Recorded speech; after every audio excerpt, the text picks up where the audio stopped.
From the Hawk TV studios at Hillsborough Community College, this is Hawk TV News, Project Quest Edition, with news anchor Abel Castro and Zach Zayas on weather.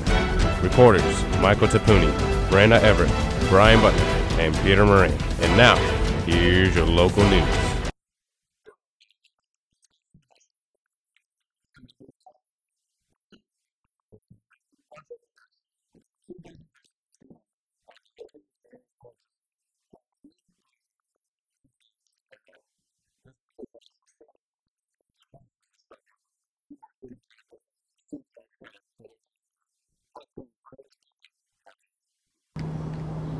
Hi, I'm Michael Tapuni, and I'm here at the HCC campus talking about Project Quest.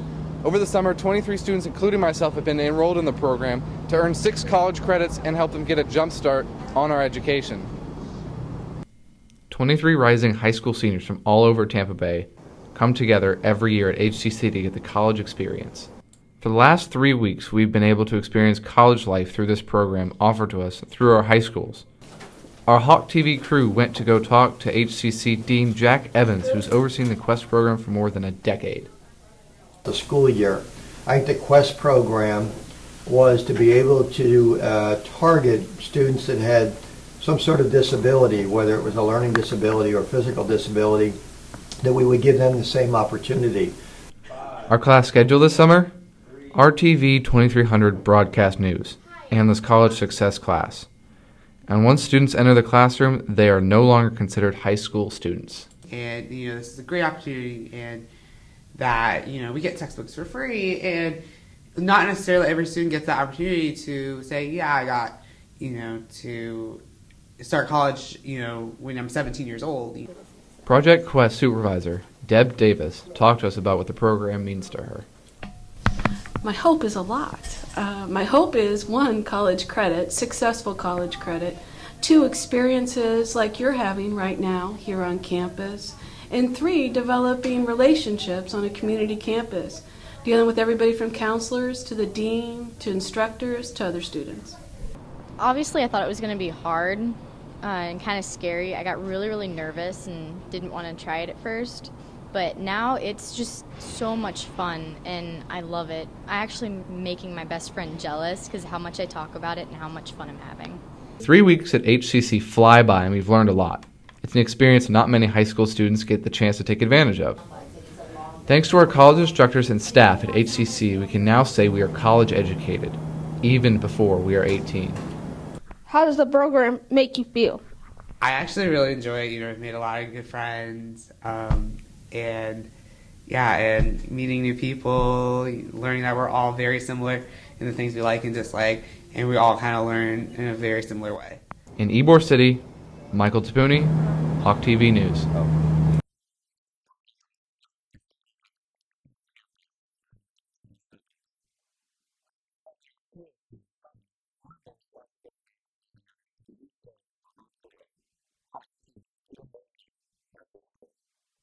Project Quest took over the airwaves at Hawk Radio. As a part of our college experience here at HCC's Ybor City campus, the HCC Broadcast Department gave us the opportunity to produce and front our very own radio shows. During our time here at HCC, Project Quest students are running 6 radio shows at HCC Hawk Radio. It can cover everything from sports and music to entertainment and talk radio. As you can see, the high school students are given a real feel of what it would be like to be on the live radio. All the action is found here at the first floor of the Learning Resource Center building inside the radio and television studios.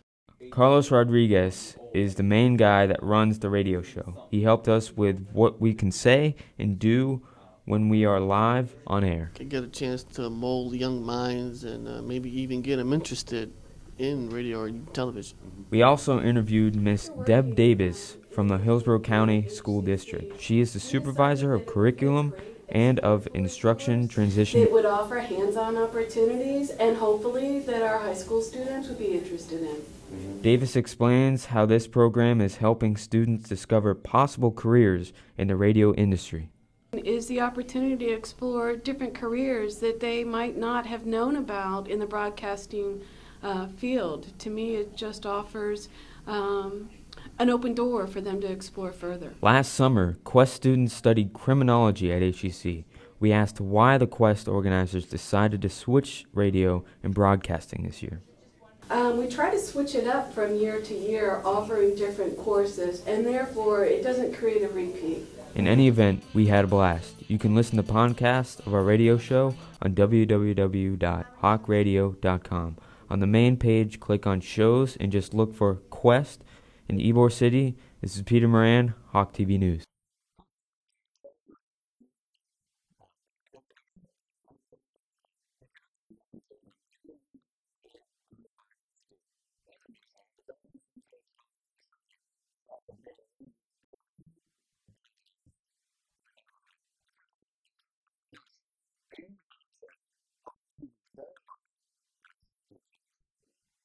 At 1915 Avenida República de Cuba stands the Don Vicente Inn. Mr. Ybor actually built this building. It was one of the first buildings here in Ybor City. And now the Don Vicente Inn is one of the most popular landmarks in the neighborhood. The original building you see here was built in 1895. At first it was a community development office for Ybor City, but at the turn of the century, it became a healthcare clinic serving thousands of people in Tampa until 1980. But this hotel interests more than just history buffs. We've been on Ghost Hunters, we've been on Travel Channel, we were Hotel Hell, if you look us up on the Travel Channel. They went in the kitchen, which they reported was an area of high activity, just like downstairs. And at the end of the show, they did say that this indeed was a haunted place. Yes, the tourists aren't the only ones checking in at the Don Vicente Inn. Ghosts have also been known to stroll the hallways here and spend the night. To be a hospital, which is why people say it's so haunted. The downstairs part that we call our basement used to be the morgue. I hate to go downstairs. Turns out the ghostly sightings here have become a great marketing tool for the Don Vicente. The majority of the hotel guests here come for the hauntings. About 75% know they come here and they'll request room 305, or they expect to see something. They come with all their cameras and little recording devices. But we do get a lot of people that don't know it's haunted. We had to find out what all the hype was about, so our Hawk TV crew decided to get brave and take a peek at room 305. Upstairs in room 305, there's a nurse that's supposed to be in that room, Nurse Tabby. She was a real nurse that worked here. We know exactly who she is. No sightings of Nurse Tabby, but we did get chills. Haunted or not, this hotel is one of the proud pieces of history here in Tampa, and the hotel managers have no fears that visitors from around the world will keep coming back. I know I'll definitely get scared, but I guess it depends on who it is. In Ybor City, Brian Butner, Hawk TV News.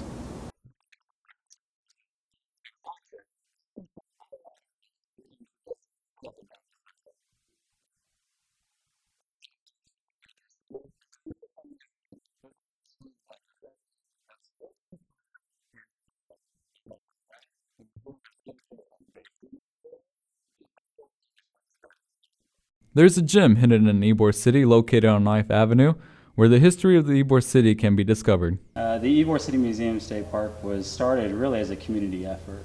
We had been decimated in this area by urban renewal programs, and so the community came together and they decided that they needed to have a museum to preserve their history here in Ybor City. And so during this time period, there were several efforts. Step inside this historic landmark and you will find that the Ybor City Museum State Park has two sites for visitors to explore, an urban park and a historical museum. It's here where you can immerse yourself in everything and everyone that made Ybor City what it is today. Well, it all started with Don Vicente Martinez Ybor. He was a Spaniard. Ybor eventually found his way to Tampa, Florida. Ybor's arrival to Tampa, Florida is really what gave rise to Tampa. What we know now as an international community, international city, was really started because Ybor's industry brought in Italians, Sicilians, Cubans, Spaniards, Germans, and Jewish immigrants. Park Ranger Alex Kinder tells us how immigrants followed their hopes and dreams and built this neighborhood and made it the cigar capital of the world. The Cubans and the Spaniards, they came here originally to work in the cigar industry or be cigar factory owners. You're looking at the Italians and Sicilians mainly opening up bakeries, coffee shops, hardware stores. A lot of your Germans came here to work in the cigar box manufacturing business. And we had a lot of Jewish immigrants, one time known as the Jewish Princes of Ybor City. They ran most of the businesses that were on 7th Avenue, your goods and service shops. One of the businesses the Ferlita family bakery that would one day be turned into the Ybor City Museum. The Ferlita Bakery was originally built in 1896. There was a rebuild in 1923. And so the museum as it exists right now was built in 1923. And we even have the original ovens, which is actually part of the Ferlita Bakery. Kinder tells us that one time 5,000 loaves of bread were made a day out of the Ferlita Bakery ovens. That's a lot of dough. The oven that we're standing in front right now was one of the original ovens built in 1923. Also part of the Ybor City Museum, a beautiful garden and courtyard. It's a beautiful garden. It's a Mediterranean-style garden. It's not historic.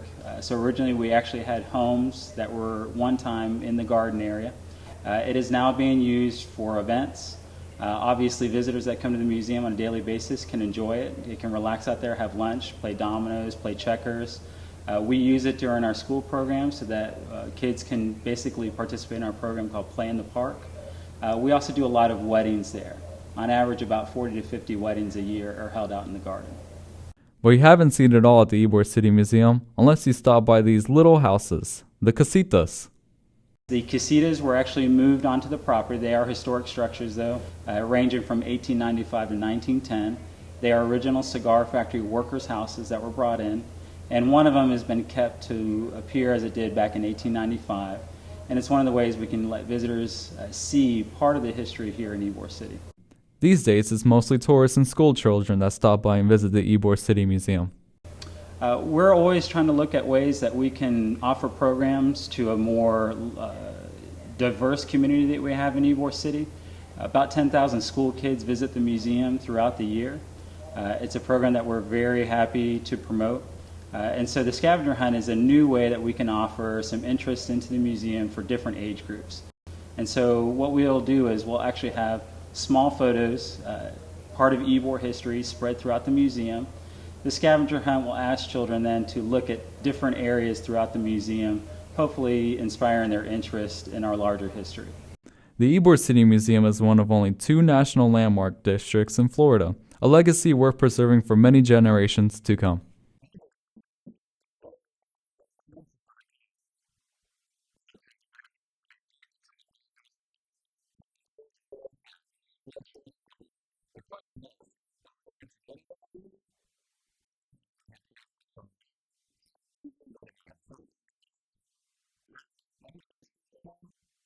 I don't know about a relief per se. The Heathmeister hasn't finished his job yet. But we are going to get a little bit of rain.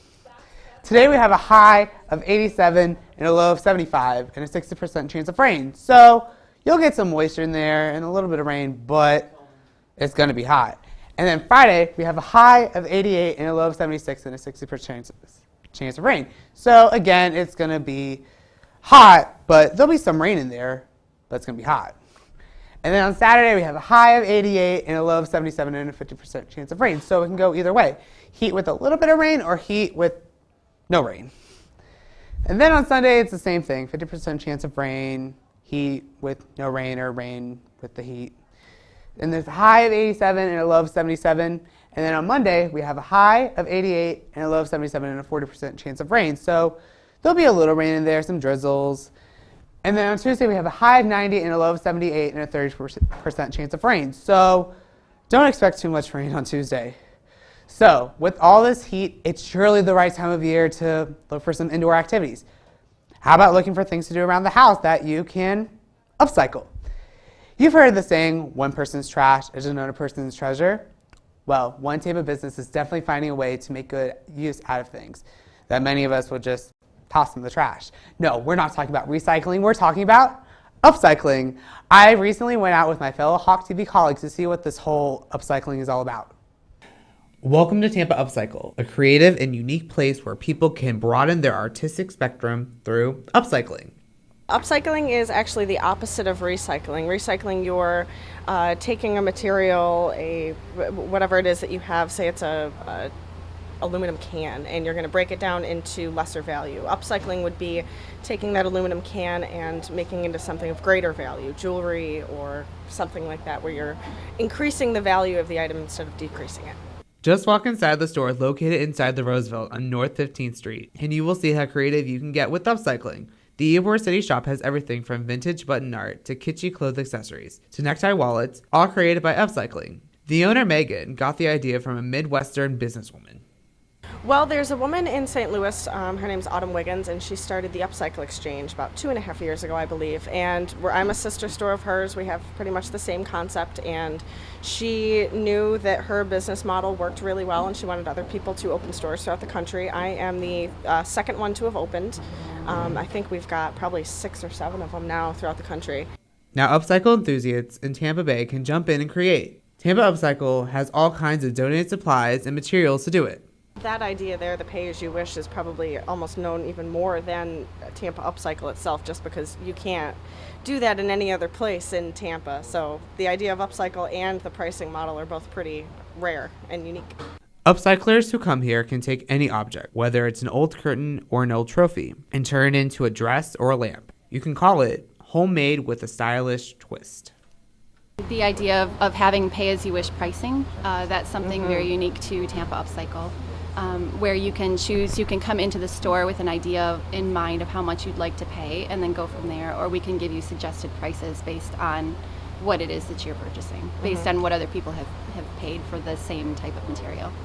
So the next time you're spring cleaning, you may want to think twice before you throw away that unusable bike tire or those old CDs. Bring them down to Tampa Upcycle. You may be able to transform them into a new treasure. And upcycling too takes away the fear of trying new projects, because you don't have to you don't have to be constrained within a budget. You don't have to worry about ruining something that you just bought brand new, some sort of supplier material. You can just take something and really dig into it and find your creativity within that.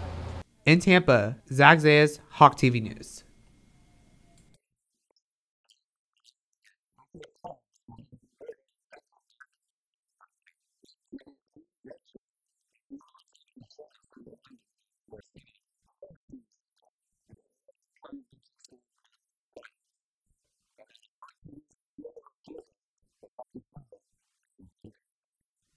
From rockabilly dresses to 16 couture, La France has something special to offer shoppers who appreciate fashion from another time. My vintage just comes in the door. People set up an appointment. Someone's passed or someone's downsizing from a family house to just for themselves, and we are able to go in and help them facilitate that by purchasing pieces that are prior to the 1900s through the early 70s. Jill Wax is the owner of La France. She opened this Ybor City vintage store in the 1970s.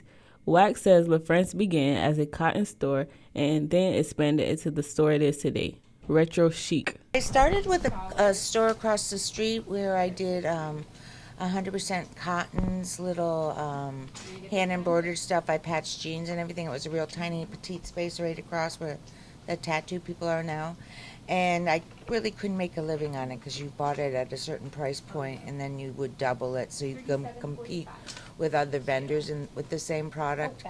So what I did was, as I started selling that one out, I started buying vintage, and that was something I could buy for $2 and sell for $20.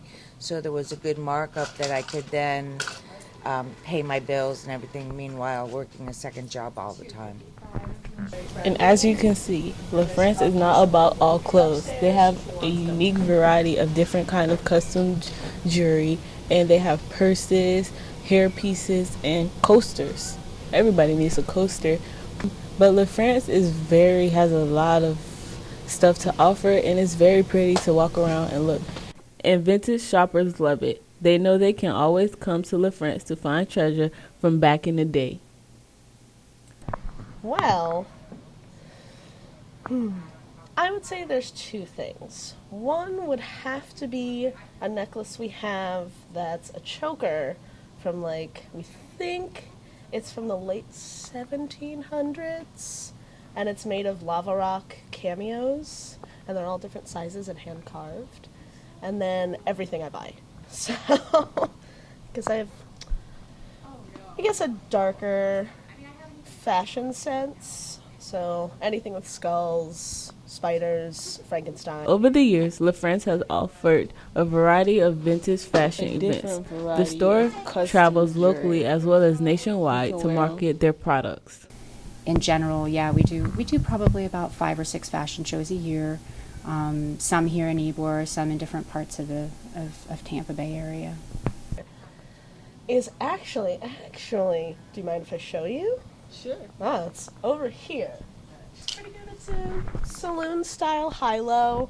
So it's short in the front and long in the back. Usually don't like high-lows, but this one is nice because it's almost Victorian, especially if you pair it with gloves that have no fingers. And they usually put a crinoline underneath. Make it big and poofy, and then giant boots, because, come on. So for now, it looks like La France is here to stay. As long as vintage fans keep coming, the store has no plans for leaving. We've discussed going to other towns on occasion, but for the foreseeable future, I don't see that happening anytime soon. We have all we can handle right here for now. In Ybor City, Miranda Everett, Hawk TV News.